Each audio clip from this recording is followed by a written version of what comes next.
Salam alaihim Besem Yeshua Hamasiah. Salam sejahtera di dalam nama Tuhan Yesus Kristus. Bersama saya Pastor Henry Dianta STH dari Gereja Digital Indonesia. Kali ini kita akan membahas sebuah tema ya. Temanya ini tentang menjawab pertanyaan-pertanyaan seputar kekristenan. Pertanyaan dari mana? Ya dari berbagai medsos ya, berbagai media sosial itu kita coba tarik ya toh, pertanyaan-pertanyaan yang umum ditanyakan di berbagai medsos itu. Semua jawaban atas pertanyaan-pertanyaan ini adalah alkitabiah. Maksudnya adalah ada tertulis di Alkitab, walaupun kadang saya tidak menyebutkan ayat-ayat Alkitabnya. Baiklah saudara-saudara, kita akan mulai ya. Pertanyaan pertama, mengapa Alkitab tidak ada bahasa aslinya? Apa takut ketahuan kalau Alkitab itu palsu? Mengapa sering direvisi? Gitu ya. Pertanyaan ini sebenarnya pertanyaan dari dulu ya. Sejak saya zaman kecil dulu juga sudah ada pertanyaan seperti ini ya. Alkitabnya orang Kristen tuh palsu tuh, nggak bisa nunjukin aslinya katanya. Nggak berani, soalnya kalau nunjukin aslinya ketahuan palsunya katanya. Ya, saya coba jawab ya saudara-saudara ya. Kristen itu memakai doktrin begini. Sebuah kitab suci, Alkitab, tidak harus memakai berbahasa aslinya. Berbahasa terjemahan boleh, yang penting mudah dimengerti oleh yang membaca. Kita ini Indonesia, berarti memakai Alkitab terjemahan bahasa Indonesia boleh. Daripada memakai Alkitab yang asli tetapi kita nggak mudeng. Terus nanti tergantung bagaimana penceramahnya, gurunya, pendetanya. Kalau pendetanya ngomong A ya sudah, jemaatnya tinggal ya dan amin, ya betul amin gitu doang. Beda kalau Kristen nggak begitu. Kristen itu biarin aja Alkitabnya terjemahan boleh, yang penting mudah dimengerti, mudah dipahami oleh jemaatnya, oleh yang baca ya. Alkitab asli, berbahasa asli maksudnya adalah berbahasa Ibrani, itu perjanjian lama ya. Sebagian ada berbahasa Aramaik kuno. Kemudian perjanjian baru adalah berbahasa Yunani. Itu Alkitab asli. Misalnya kalau membaca Alkitab itu juga dari kanan ke kiri. Juga mendayu-dayu ya kan. Sema Israel Adonai Eloheinu Adonai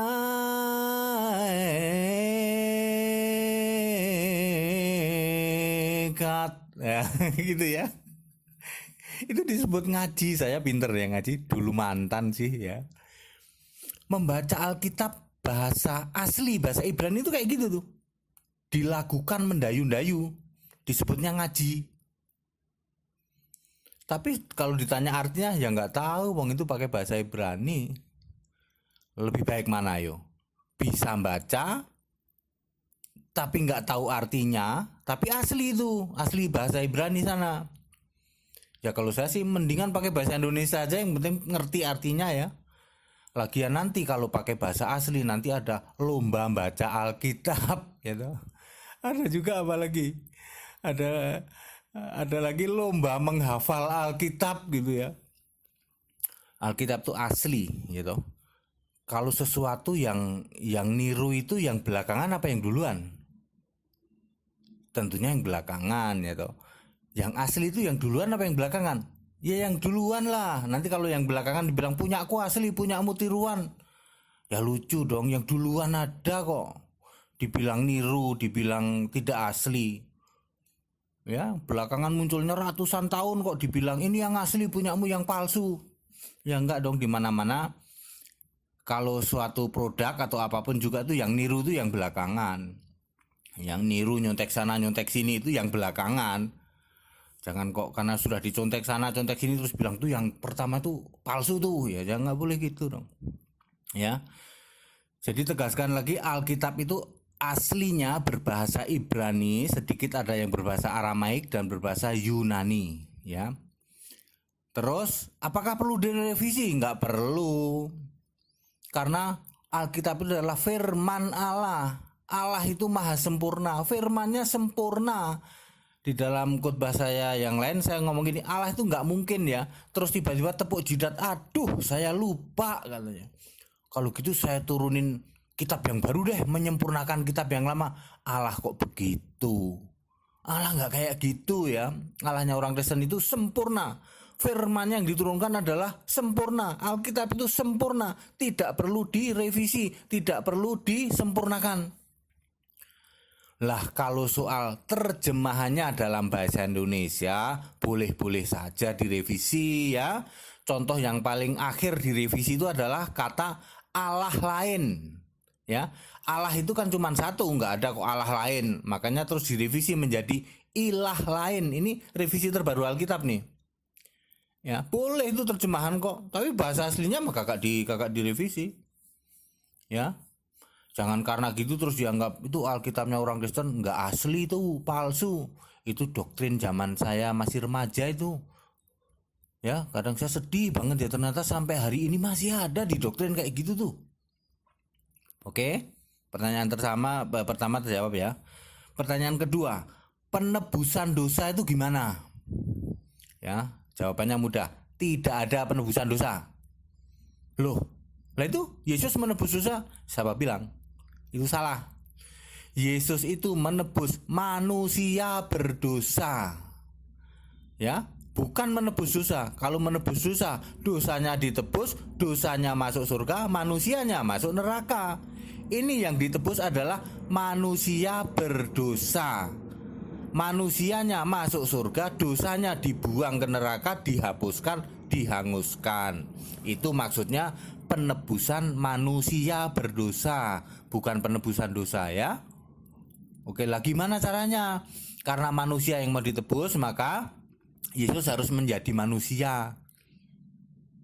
Loh kok katanya, mengapa harus jadi manusia? Iya, karena manusia itu mewarisi dosa waris Adam Eva zaman dulu.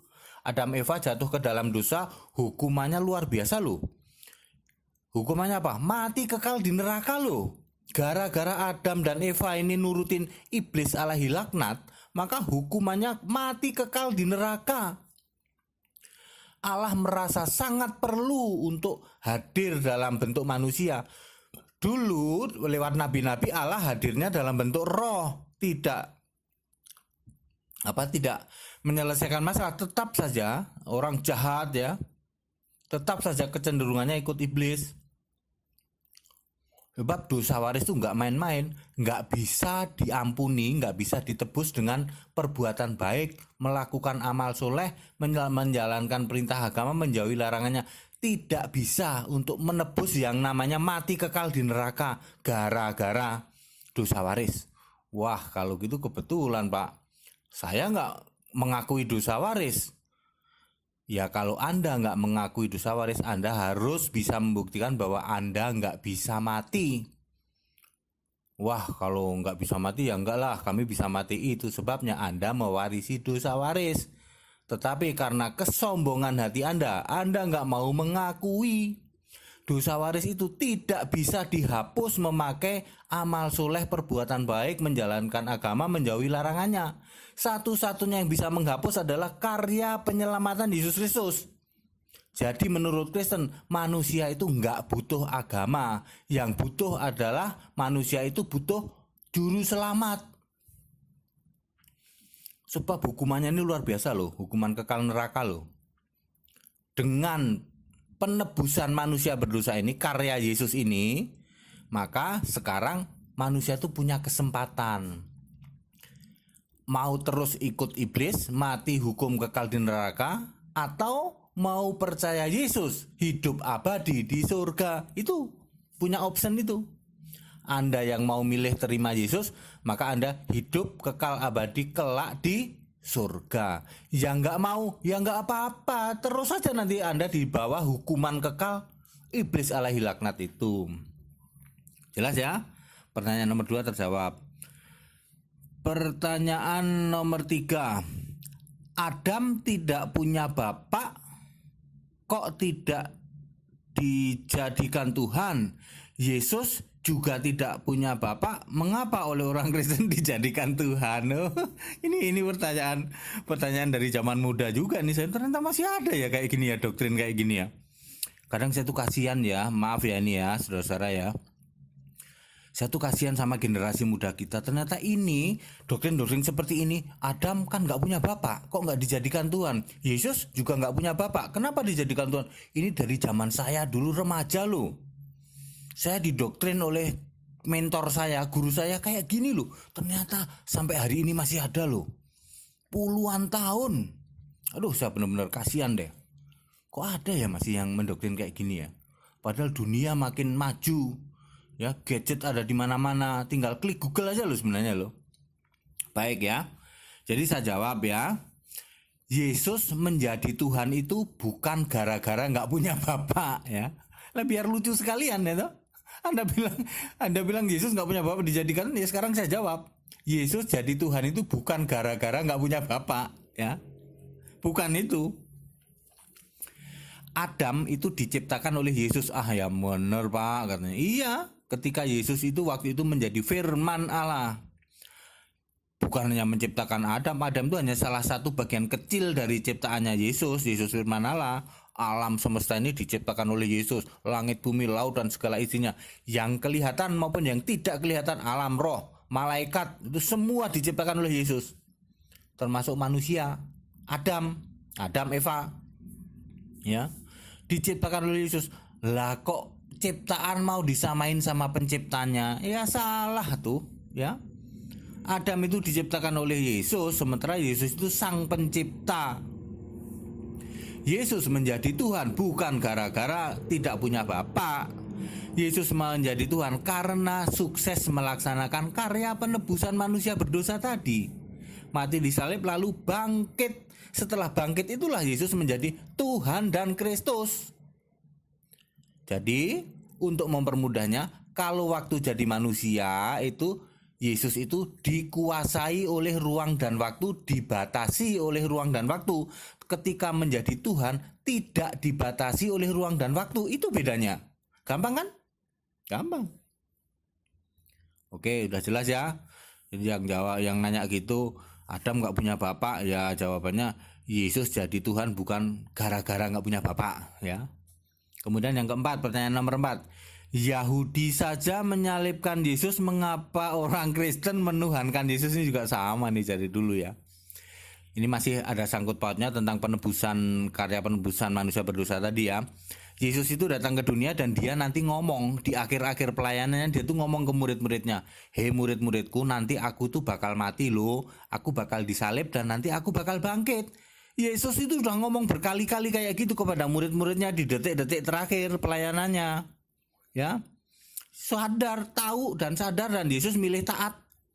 Yesus bisa aja tuh bilang, ya Allah Bapa, tolong dong kirim 100 pasukan malaikat itu untuk nggagalin saya disalib. Bisa, tapi Yesus tidak melakukan itu. Yesus pilih taat. Ya, lalu siapa yang nyalipin? Karena Yesus di Yahudi, tentu saja yang menyalibkan ya orang Yahudi, tidak mungkin yang menyalibkan orang Amerika. Ya, Yesus disalibkan oleh orang-orang Yahudi. Tetapi bagi Yahudi, alasan menyalibkan Yesus bukan kok supaya Yesus itu menggenapi misinya karya penebusan manusia berdosa. Yahudi mah nggak tahu soal itu. Yahudi taunya Yesus itu menghujat-hujat Allah. Habis dia ngomong, sebelum Abraham ada aku udah ada. Padahal Abraham itu bapak leluhurnya orang Israel. Dibilangin gitu ya marahlah orang Israel. Emangnya kamu umur berapa kan? Sebelum Abraham ada aku udah ada loh. Ya marahlah. Itu nabi kamu, Nabi Musa itu pernah ketemu aku loh. Ya marah banget orang Israel. Nabi Musa itu kan nabi besarnya orang Israel. Masuk dibilangin Musa pernah ketemu aku, lah umur kamu berapa sus Yesus gitu kan, kurang lebih ya orang Yahudi ya. Makanya dianggap menghujat-hujat orang Yahudi, makanya Yesus itu dihukum mati. Nah, pas dihukum mati itulah digenapi memang rencananya Allah itu Yesus menjadi manusia itu untuk karya penebusan manusia berdosa, syaratnya harus mati. Lah ini orang Yahudi diizinkan Allah ya merasa Yesus itu menghujat-hujat, akhirnya dihukum mati, klop lah. Jadi Yahudi menghukum mati Yesus itu justru menggenapi rencana karya penyelamatan manusia gitu loh. Ya. Nah terus kok Yesus dijadikan Tuhan? Yang menjadikan Tuhan ya siapa? Kisah 2 ayat 36, semua orang Israel harus tahu dengan pasti bahwa Allah telah membuat Yesus yang kamu salibkan itu menjadi Tuhan, dan Kristus yang mengangkat Yesus jadi Tuhan itu Allah sendiri, bukan orang Kristen, bukan konsili tahun 325. Apa hebatnya manusia kok ngangkat-ngangkat Yesus jadi Tuhan? Yang menjadikan atau membuat Yesus jadi Tuhan itu Allah sendiri, Allah Bapa sendiri. Sejak Yesus jadi Tuhan, maka Yesus tidak dibatasi ruang dan waktu, sama tuh dengan Allah. Cuman kali ini sedang menjabat sebagai Tuhan. Jelas ya? Jelas. Pertanyaan nomor 5, apa maksudnya Yesus duduk di sebelah kanan Allah Bapa? Apakah di kiri ada Allah Bapa, di kanan ada Yesus gitu ya? Ini dipikirnya Allah itu kayak orang aja ya. Kayak kita ini terus ada singgasana, ada kursi raja. Di sebelah kiri ada Allah Bapa, di sebelah kanan ada Yesus Kristus. Terus dibilang, tuh kan kalau Allahnya orang Kristen ada 3 kan nggak mau terima tuh. Sekarang ada 2 aja deh, mau terima nggak gitu? Ya jawab saya begini. Kalau saya disebut sebagai saya ini tangan kanannya bos, apakah tangan kanannya bos saya potong terus saya bawa-bawa kemana-mana gitu? Enggak kan? Enggak. Jadi itu sebutan atau istilah ya. Yesus duduk di sebelah kanan Allah Bapa. Maksudnya adalah segala kuasa di surga dan di bumi sudah diberikan kepada Yesus. Yesus ngomong gini, kepadaku sudah diberikan segala kuasa di surga dan di bumi sampai akhir zaman. Itu maksudnya duduk di sebelah kanan Allah Bapa. Bukan kok duduk terus yang kiri ada Allah Bapa, yang kanan Yesus, terus tuh Allahnya ada 2. Kasihan deh kadang-kadang itu. Aduh, ini siapa yang mendoktrin anak-anak ya, anak-anak remaja kita sehingga kayak gini ya. Yang nanya-nanya ini kebanyakan orang usia remaja, tapi ada juga yang udah bapak-bapak ya. Kalau lihat profilnya tuh udah bapak-bapak umur segini masih nanya kayak gini coba. Ya. Jadi jelas ya, duduk di sebelah kanan tuh artinya adalah sudah pemegang segala kuasa di surga dan di bumi. Itu artinya itulah jabatan Tuhan. Makanya Yesus itu menjabat sebagai Tuhan, ya maksudnya itu pemegang segala kuasa di surga dan di bumi. Hanya Yesuslah satu-satunya yang menjabat sebagai Tuhan. Tidak ada nama lain di dunia ini. Sudah terjawab. Pertanyaan nomor 6, mengapa Allahnya Kristen ada 3? Lah ini udah pertanyaan paling lama banget. Saya itu ngelus dada kalau lihat kayak gini ya. Ini yang nanya orang udah berumur loh. Ya, dari zaman dulu saya remaja didoktrin kayak gini, orang Kristen tuh Allahnya ada 3. Emang ada 3 tuh gimana tuh? Itu 1 tambah 1 tambah 1. Ada Bapa, ada Yesus, ada Roh Kudus. 1 tambah 1 tambah 1. Yang suruh nambah-nambah ya siapa? Ya, Alkitab aja kagak nulis tuh ada Allahnya orang Kristen ada 3. Allahnya orang Kristen itu Esa atau Ekat, Akad 1. Lah itu Bapa, Anak, Roh Kudus 1 tambah 1 tambah 1. Lah yang ngajarin nambah-nambah ya siapa?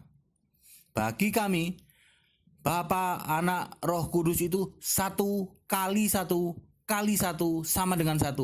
Apa dalilnya kok dikalikan katanya? Ya Anda apa dalilnya ditambah? Yang nyuruh nambah-nambah ya siapa? Wah lah disuruhnya gitu. Ketahuan sekarang ya.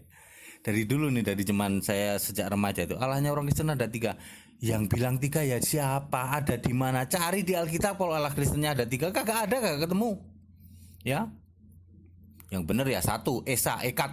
1 kali 1 kali 1 sama dengan 1. Yang suka ada pemahaman nambah satu tambah satu tambah satu, ya itu karena maunya memang harus menghujat-hujat ya kayak begitu. Dari zaman dulu kagak kagak apa kagak hilang-hilang tuh kayak gini, kasihan saya tuh.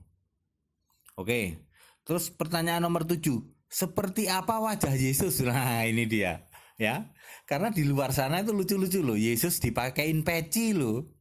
Ini Yesus katanya, ada juga yang Yesus wajahnya keriting, rambutnya keriting, ya tuh Yesus katanya.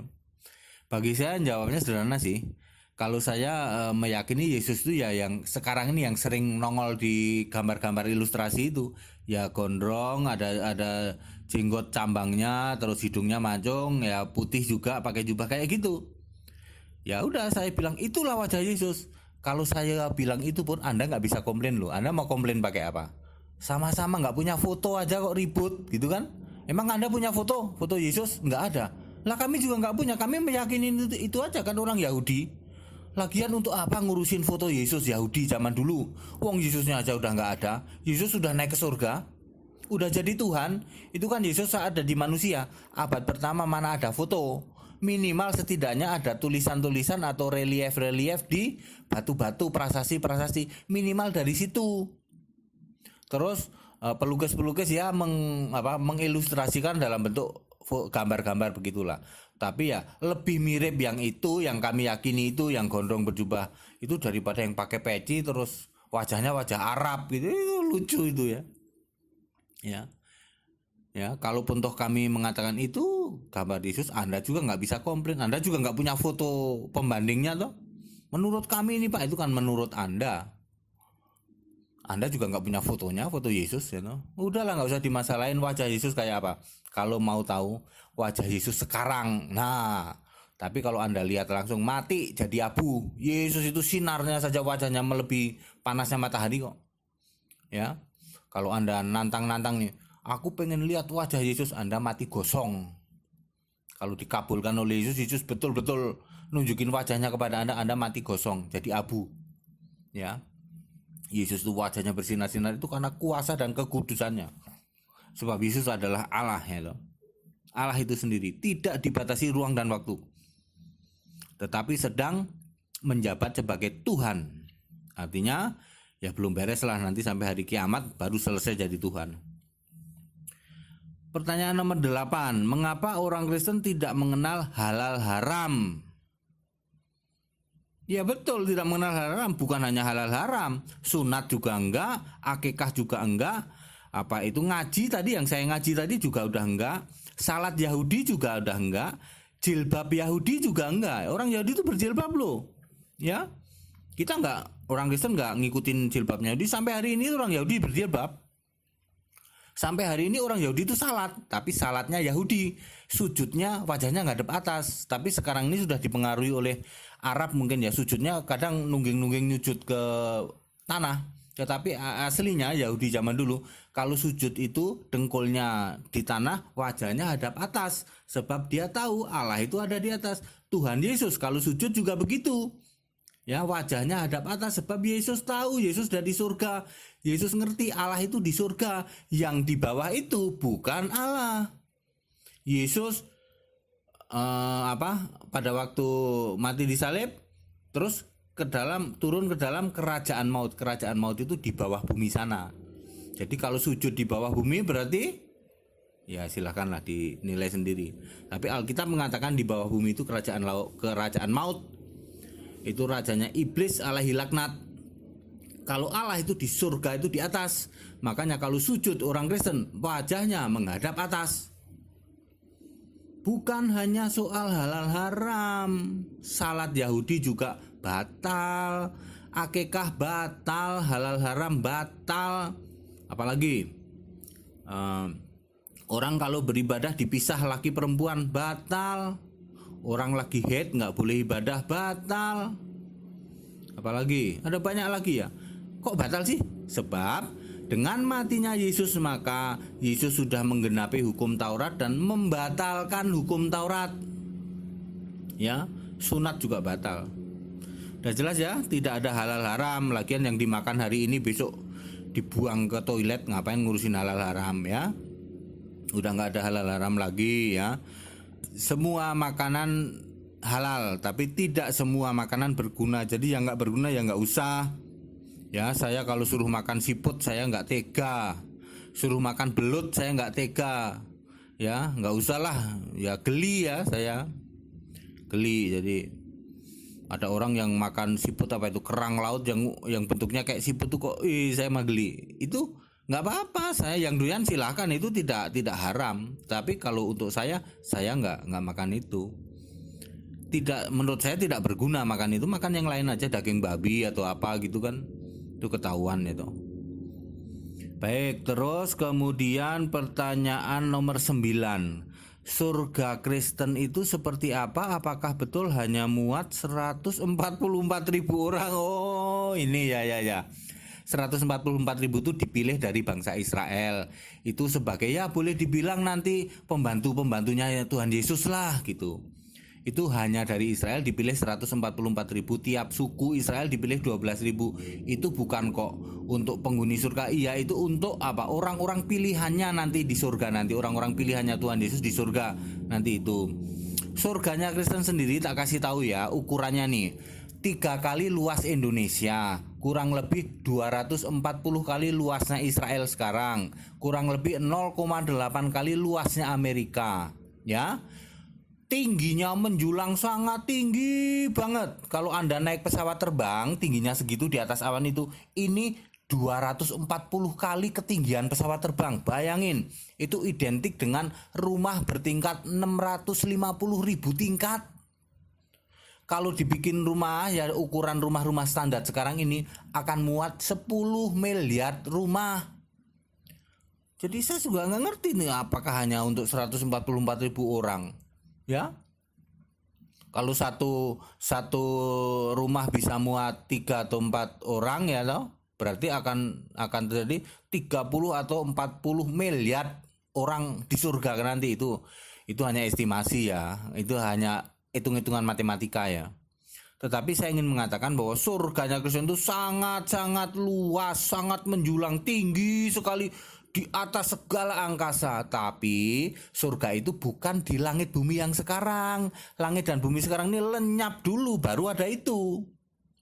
Jangan Anda membayangkan langitnya segitu, awannya segitu, itu kan langit sekarang. Ya.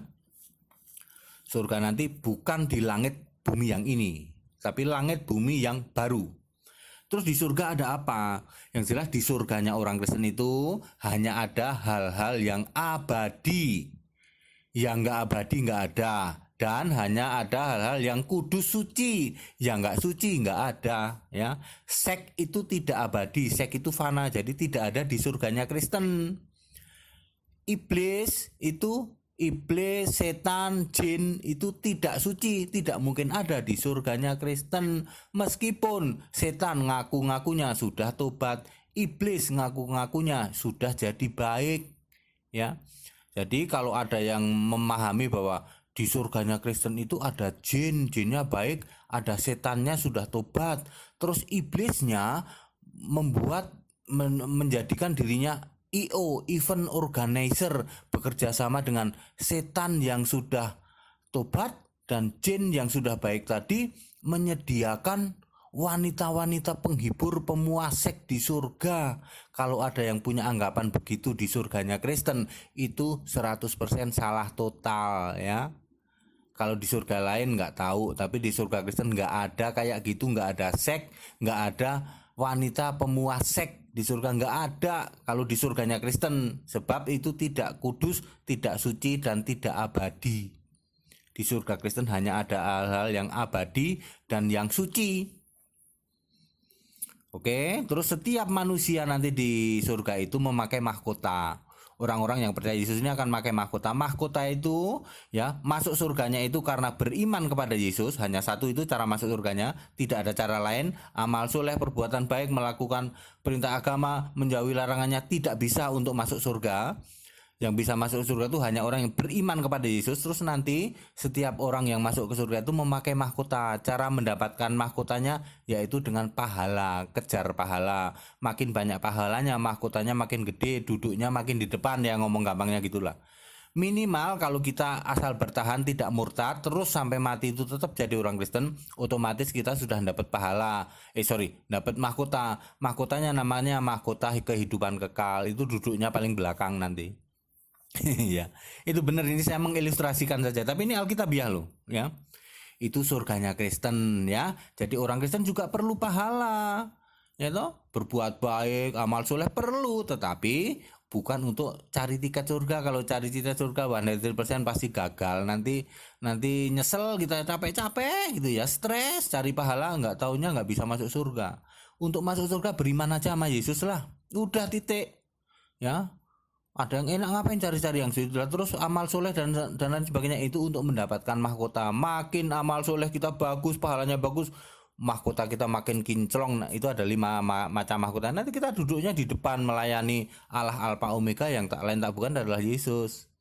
Rinci kan, orang Kristen bisa merinci di surga kayak gini, nggak asal cuman pokoknya Allah di surga. Itu Allah kok pokoknya ya, Allah kok pokoknya, Pak siapa nanti yang di surga? Allah yang mana? Pokoknya Allah kok pokoknya. Rinci dong kayak orang Kristen nih, ya bisa merinci surga itu nanti kayak gini. Oke, pertanyaan nomor 9 terjawab. Pertanyaan nomor 10, apa persamaan Yesus kok berani ngaku Allah? Emang persamaan Yesus sama Allah apa? Ya tadi udah saya jawab ya, bahwa Tuhan Yesus dengan Allah itu sama-sama tidak dibatasi ruang dan waktu. Ya kan? Setelah bangkit dari kubur, Tuhan Yesus itu menjadi Tuhan yang tidak dibatasi ruang dan waktu, persis sama dengan Allah, cuman sedang menjabat sebagai Tuhan. Tuhan itu pemegang segala kuasa di surga dan di bumi. Yang tadi tuh duduk di sebelah kanan tadi sedang menjalankan tugas lah, istilahnya begitu, ya. Jadi makanya Yesus itu jadi Tuhan, tapi hakikatnya ya Allah, sama persis dengan Allah karena tidak dibatasi ruang dan waktu. Maha kuasanya sama.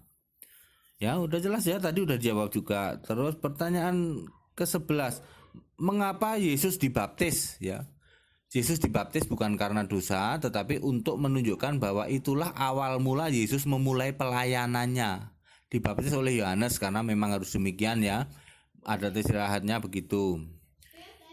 Ya, kiranya menjadi berkat dan Shalom Aleichem Besem Yosua Mashiach. Amin.